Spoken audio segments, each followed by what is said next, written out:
श्री शिवाय दोस्तों, आप सभी लोग जानते हैं कि 13 मई 2026 यानी बुधवार को पड़ रही है ज्येष्ठ महीने की अपरा एकादशी तिथि। और दोस्तों, ये वो तिथि है जो ज्येष्ठ महीने में पड़ने वाली सबसे बड़ी तिथि है, क्योंकि यह बुधवार के दिन पड़ रही है। और इस दिन अपरा एकादशी का व्रत भी रखा जाएगा। और इसी दिन किया गया एक मुख्य द्वार दीपक का उपाय कभी भी खाली नहीं जाता है, और इसका बहुत ही बड़ा और विशेष महत्व होता है। पूज्य गुरु जी ने कहा है, अगर कभी भी मौका लग जाए और ज्येष्ठ महीने की अपरा एकादशी बुधवार को पड़ जाए, तो आप लोगों को एक मुख्य द्वार दीपक वाला उपाय तो अवश्य ही करना चाहिए। और इन दोनों का संयोग बहुत ही कम आता है। और दोस्तों, पूज्य गुरु जी ने अपनी शिव महापुराण की कथा में बताया है, इस दिन आपको एक दीपक वाला उपाय तो अवश्य ही करना चाहिए, क्योंकि ऐसा दिन पूरे साल में सिर्फ एक ही बार आता है। और दोस्तों, आप सभी लोग जानते हो कि बुधवार एकादशी का अगर सबसे बड़ा कोई उपाय है तो वह एत मुख्य द्वार दीपक वाला उपाय है। तो दोस्तों, इस बुधवार के दिन आप लोगों को इस एत मुख्य द्वार दीपक वाले उपाय को जरूर करना है। बहुत सारे लोग होंगे जिन लोगों ने इस उपाय को न किया हो, मतलब पूरा साल निकल गया और उन्होंने किसी भी दिन इस तेल के दीपक वाले उपाय को न किया हो।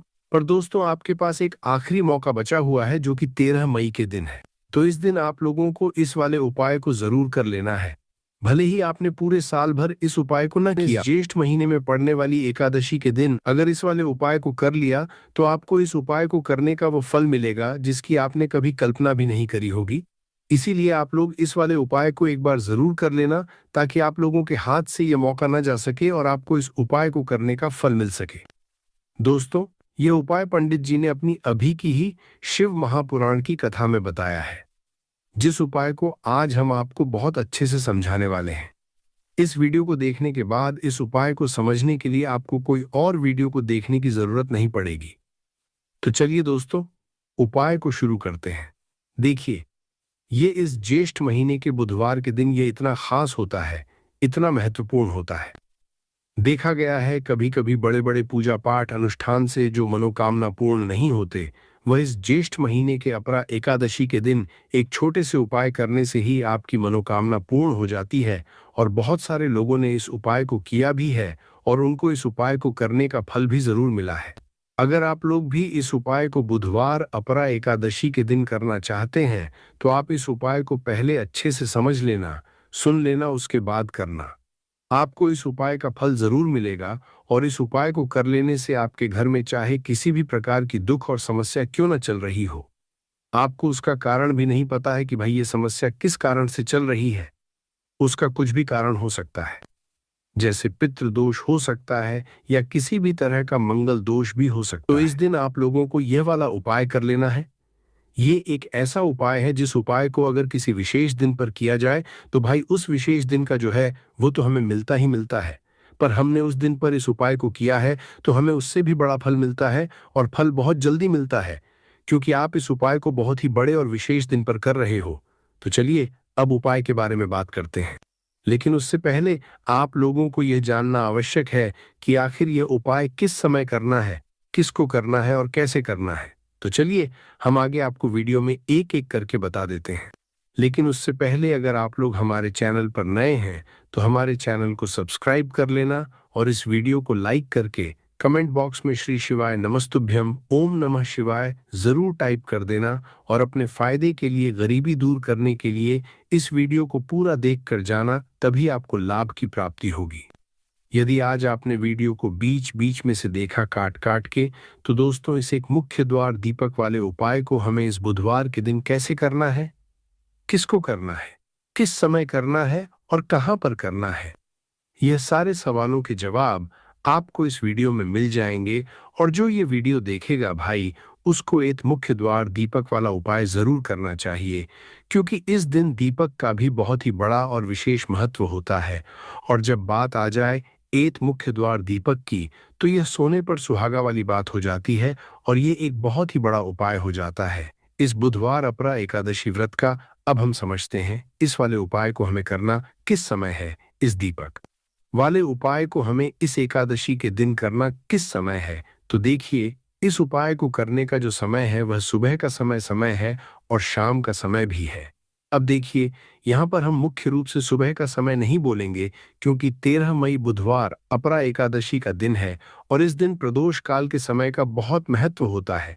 बाकी अगर सुबह के समय भी करेंगे तो भी अच्छा होगा, उसमें कोई भी दिक्कत वाली बात नहीं है। तो चलिए जानते हैं इस विशेष उपाय के बारे में। लेकिन उससे पहले एक प्रार्थना, अगर आप इस चैनल पर नए हैं तो आप इस वीडियो को लाइक करें, चैनल को सब्सक्राइब करें और कमेंट बॉक्स में आप अपनी राशि या अपना नाम जरूर डाल दें, क्योंकि हम राशि से जुड़ा भाग्य भी बताते हैं और भाग्य में चल रही परेशानियों को दूर करने के लिए वो आसान से आसान उपाय भी बताते हैं। तो चलिए अब हम अपने सबसे पहले उपाय की बात कर लेते हैं। देखिए, ज्येष्ठ मास के दिनों में विशेषकर भगवान शिव और माता पार्वती और विष्णु भगवान का पूजन किया जाता है। अब साथ ही साथ अपरा एकादशी का दिन भी पड़ गया है, तो ऐसा समझ लीजिए आपके जीवन में धन भी आएगा, सुख भी आएगा, धन बढ़ेगा भी और साथ ही साथ आपके जीवन के सारे संकटों को भगवान शिव जी दूर कर देंगे। तो चलिए सबसे पहले बात कर लेते हैं सबसे पहले उपाय की, जो कि एकादशी वाले दिन आपको विशेष करना है और इस उपाय को करने से आपकी कोई भी ऐसी इच्छा, कोई भी विश जो अभी तक अधूरी है, पूरी नहीं हो रही है, तो आपकी बड़ी से बड़ी विश और मनोकामना भी पूरी हो जाती है। जब आप बुधवार अपरा एकादशी वाले दिन इस पहले उपाय को कर लेते हैं तो देखिए, आप सभी जानते हैं कि श्री हरि विष्णु जो है उन्हें तुलसी दल सबसे प्रिय है। बिना तुलसी माता के श्री हरि विष्णु अधूरे हैं और बिना तुलसी पत्तों के श्री हरि विष्णु का भोग अधूरा है। अब श्री हरि विष्णु को प्रसन्न करके आप अपनी किसी भी मनोकामना को पूरा कर सकते हैं, क्योंकि श्री हरि विष्णु प्रसन्न हो गए तो आपकी कोई भी विश और इच्छा मनोकामना अधूरी नहीं रहेंगी। तो आपको तुलसी के 5 पत्ते लेने हैं। अब यह 5 तुलसी के पत्ते जो आपने लिए हैं, ये 5 तुलसी के पत्ते आपको श्री हरि विष्णु को अर्पित करने हैं। अपने घर के मंदिर में ही ठीक है, ऐसा आपको करना है। आपके घर में श्री हरि विष्णु की कोई मूर्ति है, प्रतिमा है, वहां पर यह 5 तुलसी के पत्ते आप रखें और साथ ही साथ एक देसी घी का दीपक गोल बाती का आपको लगाना है और ओम नमो भगवते वासुदेवाय नमः इस मंत्र का आपको 11 बार जप करना है।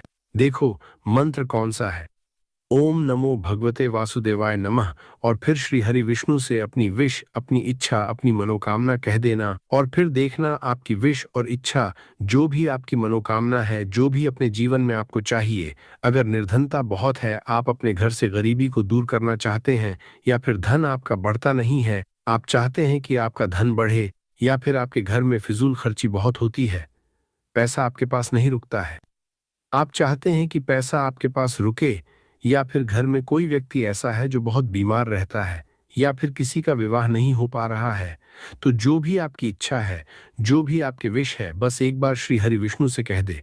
दिन है, साथ ही 7 साल का सबसे बड़ा दिन है। ये दिन इतना उत्तम है कि जो आप श्री हरि विष्णु से मांग लेंगे, जो उनसे कह देंगे, वो आपकी विश, आपकी मनोकामना को बहुत जल्दी पूरा कर देंगे। तो यह पहला उपाय है। चलिए बात करते हैं दूसरे उपाय की। देखो, यदि आपके जीवन में आर्थिक संकट बहुत अधिक हो रहे हैं, धन की समस्या लगातार जीवन में बनी हुई है, एक एक रुपयों को प्राप्त करने के लिए आपको बहुत अधिक मेहनत कर रहे हैं, तो आज रात्रि में सोने से पहले आपको यह चमत्कारी दीपक का उपाय अवश्य करना है।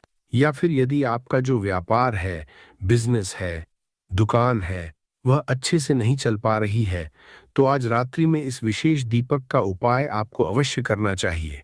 देखो दोस्तों, दीपक हमारे घर में सभी नकारात्मक शक्ति को बाहर करता है। यह उपाय आपको साल में केवल एक बार करने का ही मौका मिलता है।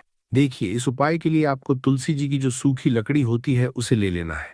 देखिए दोस्तों, यदि आपके पास पुरानी तुलसी जी की लकड़ी है तो उसे आप ले सकते हैं, और यदि आपके घर में तुलसी जी की जो लकड़ी है वो सूखी हुई है तो उसकी लकड़ी आप तोड़ के इस्तेमाल कर सकते हैं। लेकिन आपको ध्यान रखना है कि सूर्यास्त से पहले पहले ही आपको ये जो तुलसी जी की लकड़ी है इसे अवश्य ही तोड़ लेना है। तो इस उपाय के लिए आपको सबसे पहले तो एक मिट्टी का दीपक लेना होगा, चाहे तो आटे का दीपक भी ले सके, क्योंकि आटे का दीपक सभी दीपक में सर्वोत्तम माना गया है। इस दीपक के अंदर आपको शुद्ध घी का प्रयोग करना होगा और इससे दीपक के अंदर आपने जो तुलसी जी की लकड़ी ली है उसे भी रख देना है। लेकिन यह जो तुलसी जी की लकड़ी है, इसमें आपको चारों तरफ अच्छे से घी लगा लेना है। देखिए, गुरुजी ने बताया है कि जो तुलसी जी की लकड़ी है, यदि आप उपाय करते हैं और बहुत ही शीघ्रता से जल जाती है, तो इसके लिए आपको एक कार्य करना है। आपको थोड़ी सी रुई ले लेनी है और उस रुई को आपने जो तुलसी जी की लकड़ी ली है उस पर अच्छे से चारों तरफ लपेट देनी है। तुलसी जी की लकड़ी के ऊपर रुई लपेटने के बाद इसे आपको पूरा घी के अंदर डुबो लेना है। अब इसे आपको